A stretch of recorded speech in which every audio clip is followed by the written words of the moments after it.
Hey guys, Sunface here, and welcome back to another Minecraft video. Today I will be showing you 23 different floor designs for you to use in your builds. These will range from pretty simple ones to a bit more complicated ones which I have back there. So, without further ado, let's go.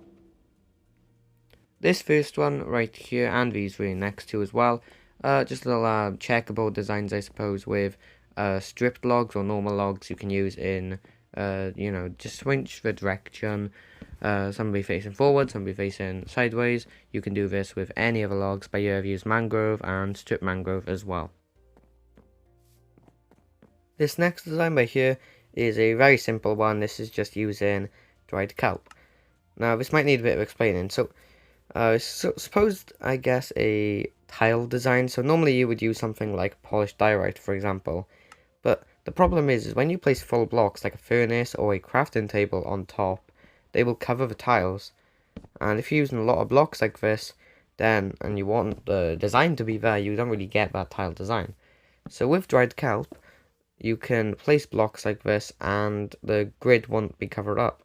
And this design can also work really well on a boat or a restaurant as well. Now this next one is also very simple, just a solid block. I've used smithing tables here to create sort of an industrial workshop design, I suppose. It could also work in a dungeon. I imagine you have a thing around it. And you can also do this with blast furnaces as well, because they also have like a pretty metal steel look, I suppose, to them. So if you have something on top, it can look quite nice. You can also detail this further by adding polished tuff in the center for a bit smoother tiles, and you can also do this the other way around as well if you really want to. Now, suppose you have a big pavement and you want it to look like it's cracked. You can add some regular stone over it to make it look like bits of the tiles are coming off, and you can scatter this around and change the formation to make it look like different parts are getting ruined and different parts are getting aged over time. Okay, now this next design will work better as like a centerpiece to a base, and I've created a couple of variations to it. So imagine you have a big base around it, you would spawn by here, or you would have your, like the center of a room by there.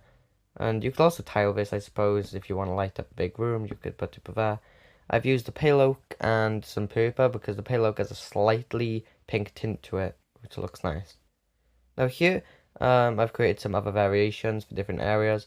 So this one's meant to look like it's in a jungle. I've used moss and I've used bamboo, and I've got a ochre froglet in the center. And yeah, I think it looks quite nice. Here I've used moss instead of bamboo, and I used leaves with a verdant froglet beneath it. And I used the azalea leaves, I think. Here is my favorite one. I think it would look better in like an ocean biome, I suppose. I've used warped and prismarine and sea lanterns. I think it looks quite nice actually now I think about it. And it has this animated bit in the middle which looks really good for like a spawn point. And this final one by here looks better for like the nether, for example. I've used nether brick, I've used nether wart, and I've used magma. You can also use a shroom light, I suppose, as well.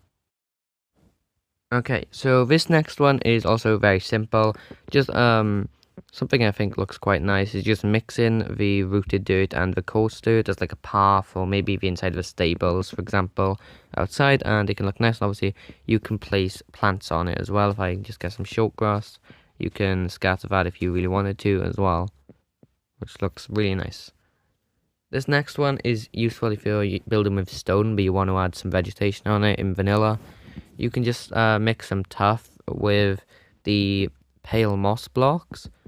So then you can place vegetation, plants, flowers if you wanted to, on top of the pale moss to add a bit of colour and variation within your paths. You can also add the moss carpets on top as well if you wanted to. Okay, this next one is a little weird, honestly. It uses wool with stone to create a little bit of splash of colour and warmth onto it. I've used andesite, stone, and light grey wool, and I think it looks good, but some people might not. I think it looks like light is hitting like maybe higher up sections of it. You could also use carpet to simulate that further if you wanted to. And this is a bit similar to the designs I did at the start of this section. I've used the creaking heart with pale oak logs. I could also light this up if I wanted to. And actually, let me go around and do this. I use tough and acacia logs as well, and I think the acacia works really well because with the past ones I was trying to make those faux corner blocks blend in with the stairs rather than as their own thing, which I think looks nice in this instance, but the old ones still look nice as well.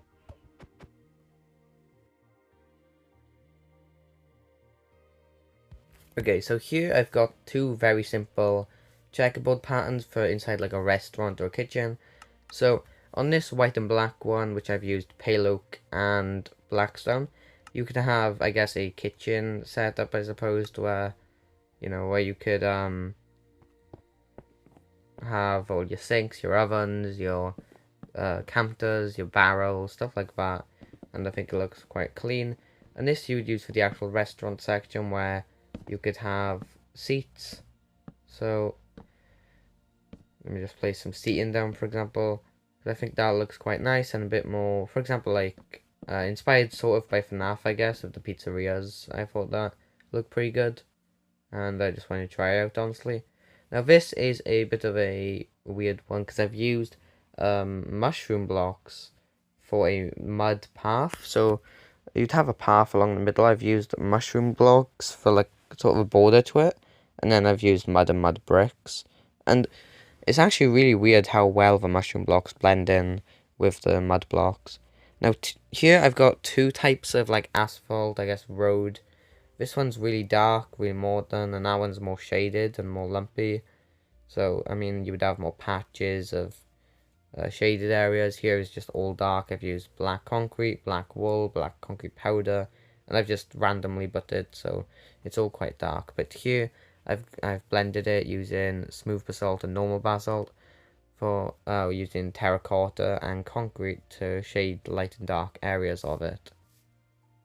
But if you enjoyed this video, make sure to like and subscribe because there's more coming, and I will be doing a wall video soon. Make sure to like and subscribe. Goodbye.